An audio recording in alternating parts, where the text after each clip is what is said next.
Okay, first of all, when I describe the lockdowns that swept this nation in 2020 as totalitarian, just to be clear, I'm not being hyperbolic. When you're waking up every morning to watch your TV, to find out from your governor what you're allowed to do today, including am I allowed to go to work? Am I allowed to have a funeral for my father? Am I allowed to see my family? Am I allowed to step outside without a cover on my face? There is one word and one word only for that, and that is totalitarianism. I'm sorry. That's not slightly hyperbolic. Now, you could argue that this totalitarianism was justified because of the virus, but it is certainly not, and it's not, but you could argue that, but it certainly is totalitarian. If we ever looked on paper, any of us at any point pre-COVID, and said, this government is instituting this policy, we would all recognize that as being totalitarian, as totalitarian as any society has ever existed. If that word doesn't apply to lockdowns, then it doesn't apply to anything. Now, I gotta say, listen, in this world, and I'll say this is true for our world, for the corporate media, for any time you're getting in front of a camera with a lot of people watching and talking about things that matter, the currency that we trade in is the truth. That's the whole currency. Now, it doesn't mean that you have to be right about everything, but it has to mean that I really believe what I'm saying. And if I'm lying to the audience, then I've betrayed my most fundamental duty. Right. And I would also put as a subset of lying, if I'm pretending I know something that I don't know at all, and I'm taking a very strong opinion, and with 5 minutes of research, you could find out that this is completely false, that's another form of lying. Now, sir, you have completely shirked all of your responsibility, and now you're pointing the finger at China. By the way, you were one of the people who demonized Donald Trump for calling it the China virus at the time, okay? So, when it was convenient for you, you had no problem smearing someone for pointing the finger at China. Your entire network also called everyone racist if we speculated that it came from the lab. I mean, literally, I did a podcast, it was either in April or May of 2020, when it already became obvious at that point that the lab was at least a very plausible, you know, like, we found out that 3 of the people at the lab went to the hospital with COVID-like symptoms, and there was a lab where they were doing gain-of-function research. And it was like, man, this sure does look like it. I had to stop talking about it for 4 months after that because I would have lost my entire YouTube channel, like that was it. It was very clear if you said anything about that for months, you'd be shut down. During that time, you guys at CNN were just mocking everybody who would dare say it was a lab leak, and then we were unable to defend ourselves, or those who did got their livelihoods ruined. I don't know what was happening on YouTube. I just want to be clear. I was not doing that. When Donald Trump started off, he was calling it the China virus. Cold. No, not initially. Initially, he said it was going to go away. It was a cold. I don't fault him for that. He was getting a lot of mixed information, and I know it. I don't blame him for that. He will be blamed for it, not by me. Then it gets bad. That's when he started calling it the China virus. I said to him, in the beginning, you said China's been great to us. You can Google it. You can have that great producer you have. Look it up. China's been great. China's been working with us. Shout out to you, Rob. China's been great. Yeah, Rob, you're amazing. Then it gets bad for Trump. Trump then starts calling it the China virus. I have always pursued the lab leak. I have always talked about it. I have always said it mattered. You can check and find out. Okay. How about you this? can boo, but remember, that's about preference, yeah, but not Chris, truth. do you not feel any responsibility for the fact that during this time, in the greatest crisis in modern American history, that you're up there, and we'll get into the vaccine stuff in a second, but just sticking with the lockdown period, you are interviewing your brother, the lockdown governor, every day, giving him the most softball interviews. I remember at one point when the scandal with but they weren't news hold on, interviews. you got a nice big rant. So right, in the middle of lockdowns. Rant for rant. Sure. So in the middle of lockdowns, think about, this is more a comment on the network CNN than it is on you, but you said at one point, a couple years later, or over a year later, when your brother had his scandal. By the way, I respect you for always defending your brother. I would always defend my brother. I understand that. But you said on air on CNN, you said, listen, I haven't been allowed to cover this at all because it would be a conflict of interest for me to cover it. Yet during lockdowns, every single night, CNN allowed you to have the interview of your brother without any meaningful pushback at all. Listen, I understand this is your family I'm talking about, and I don't mean to make things personal in that way. You kind of do, but I'm open to it. Well, no, I mean, I don't, but I have no other choice. Like well, you could be accurate, which is I'm being accurate. You're not, because nobody thought What did I say that was inaccurate? Here it is. Nobody thought the interviews I was doing with Andrew were news interviews. Well, no one I know thinks anything on CNN is news. Okay. But So, that's fine. no, when it's on the cable news network, the presumption is that this is news. Hold on.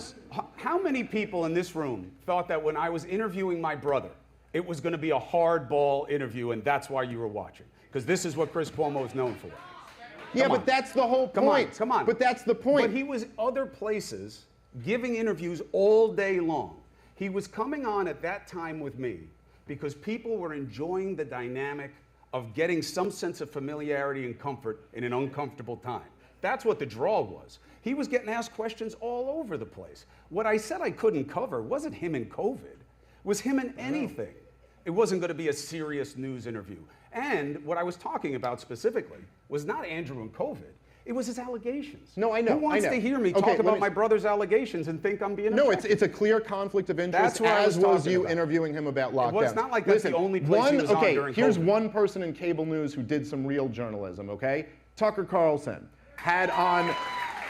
he got Governor Murphy from New Jersey on his show. Yeah. And he asked him one simple question that was never asked of any of the other lockdown governors. And you know what the question was? He had just shut down, it was either a church or a synagogue, I can't remember. And he goes, oh, wait a minute, so you just shut down this temple and arrested people for worshiping. Where do you get the authority to do that? Because I've read the First Amendment, and it's pretty clear that you have the freedom of religion, and so where do you get the authority to shut that down? And you know what Governor Murphy said? He said, well, I'm not thinking about the Constitution, that's above my pay grade. So let me, just to make this clear, That's a stupid answer. Yeah, it sure is, but you know what? Your brother and none of the rest had a better one. They just never got asked that question. So here's but it has nothing to do with the First Amendment. Yeah, of course it does, Chris. Here's the bottom line. There's no clause in the Constitution or the Bill of Rights that says, unless there's a virus that we don't know that much about and then this all goes away. The point is that it was completely criminal for all of these governments to lock down. They had no authority to derive the right to lock down a state from. And yet you, instead of anyone at CNN thinking, hey, if we have Andrew Cuomo on here every single night, maybe someone should ask him that question. They went, no, give him a cushy interview with his brother. Like, you don't find that incredibly corrupt? No, and here's why. Is that the only place that the governor of New York was? Is that the only access to media that they had to him? So your criticism really goes to all media, but really what it is an extension that you didn't like the lockdowns. It's not about whether there was legal authority for them. That's why there's been no lawsuit on the lockdowns that has proceeded and won. Because it wasn't about the authority of the government to use emergency measures in public safety situations. It's about whether they should have. And I'm totally fine with that. And you saw them all over the world, many more severe than they were in the United States and for longer. But is it worth reviewing? Yes. What I'm saying is that my criticism would be that your interest is about how it generates attention. And that's fine, but it won't fix. I'm telling you right now, if God forbid something happened again, we would be lost about how to do it differently. And you'd have a pocket of people, 25, 35%, who say, I'm not going to do it.